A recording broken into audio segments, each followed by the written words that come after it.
আওয়ামী লীগ নিষিদ্ধের দাবিতে এই মুহূর্তে প্রধান উপদেষ্টার বাসভবন যমুনার সামনে বিক্ষোভ করছে জাতীয় নাগরিক পার্টির সদস্যরা, যেমনটি কিন্তু আমরা দেখছি।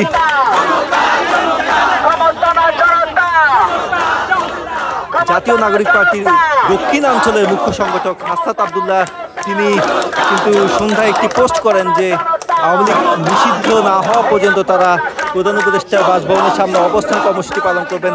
তারই ধারাবাহিকতা কিন্তু আমরা দেখছি যে এই মুহূর্তে জাতীয় নাগরিক পার্টির বিভিন্ন ইউনিটের অঙ্গ সংগঠনের নেতৃবৃন্দ তারা এই মুহূর্তে প্রধান উপদেষ্টার বাসভবন যমুনার সামনে এসে বিক্ষোভ করছেন, তেমনটি কিন্তু আমরা দেখছি।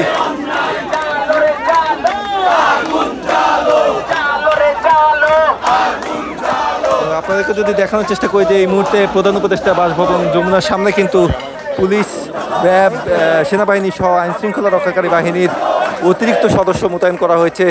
যে কোনো ধরনের অপ্রীতিকর ঘটনা এড়াতে কিন্তু তারা কিন্তু এখানে শক্ত অবস্থানে রয়েছেন, তেমনটি কিন্তু দেখছি।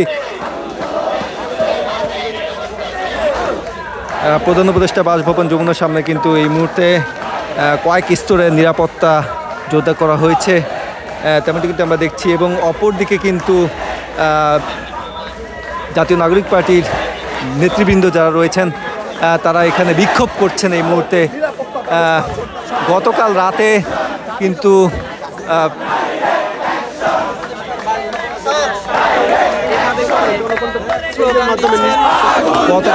সাবেক রাষ্ট্রপতি তিনি দেশ ত্যাগ করেন এবং এরপর পরই কিন্তু অন্তর্বর্তী সরকার ব্যর্থতা দায় নিতে হবে এই বলে কিন্তু ছাত্র জনতা কিন্তু ফুঁসে উঠে এবং তারই ধারাবাহিকতা আমরা দেখছি যে এই মুহূর্তে আজকে রাষ্ট্রপতির বাসভবনের সামনেও কিন্তু বিক্ষোভ হয়েছে এবং আজকে রাত 10টা নাগাদ কিন্তু প্রধান উপদেষ্টা বাসভবনের সামনেও বিক্ষোভ করছে জাতীয় নাগরিক পার্টি।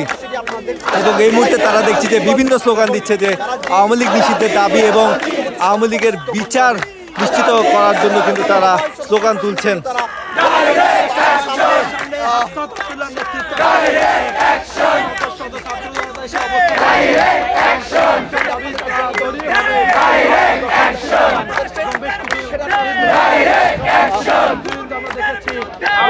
জাতীয় নাগরিক পার্টি দক্ষিণাঞ্চলের মুখ্য সংগঠক হাসনাত আব্দুল্লাহর নেতৃত্বে এই মুহূর্তে কিন্তু বিক্ষোভ করছেন দলের নেতৃবৃন্দরা এবং তেমনটি কিন্তু দেখছি।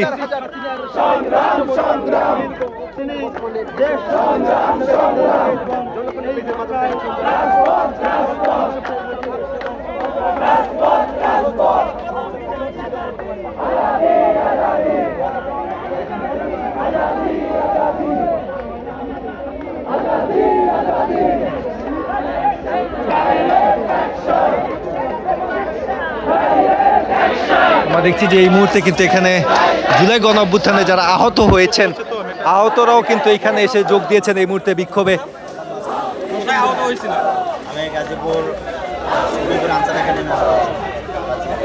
আমরা দেখছি যে এখানে কিন্তু জুলাই গণ অভ্যুত্থানে যারা আহত হয়েছেন তারাও কিন্তু এখানে আজকে বিক্ষোভে অংশ নিয়েছেন, এমনটি কিন্তু দেখছি।